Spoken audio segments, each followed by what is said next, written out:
du Père et du Fils et du Saint-Esprit. Seigneur, envoie ton esprit et tout sera créé et tu renouvelleras la face de la terre. Évangile de Jésus-Christ selon saint Matthieu. Descendant de la montagne, les disciples interrogèrent Jésus. Pourquoi donc les scribes disent-ils que le prophète Élie doit venir d'abord? Jésus leur répondit. Élie va venir pour remettre toutes choses à sa place. Mais je vous le déclare, Élie est déjà venu. Au lieu de le reconnaître, ils lui ont fait tout ce qu'ils ont voulu. Et de même, le Fils de l'homme va souffrir par eux. Alors les disciples comprirent qu'il leur parlait de Jean le Baptiste. Acclamons la parole de Dieu. Louange à toi, Seigneur Jésus. Chers frères et sœurs, nous sommes aujourd'hui le samedi 14 décembre 2024.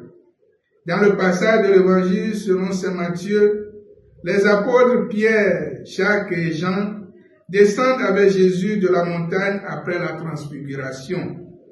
Ils ont vu Jésus s'entretenir avec Moïse et Élie.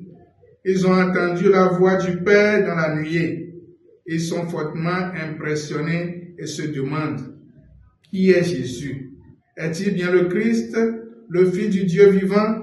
Est-il bien celui qui est attendu? Élie ne doit pas venir d'abord? Jésus leur fait comprendre qu'Élie est déjà venu en la personne de Jean le Baptiste. Souvenons-nous du cantique de Zacharie. Et toi, petit enfant, tu seras appelé prophète du Très-Haut. Tu marcheras devant la face du Seigneur et tu prépareras ses chemins.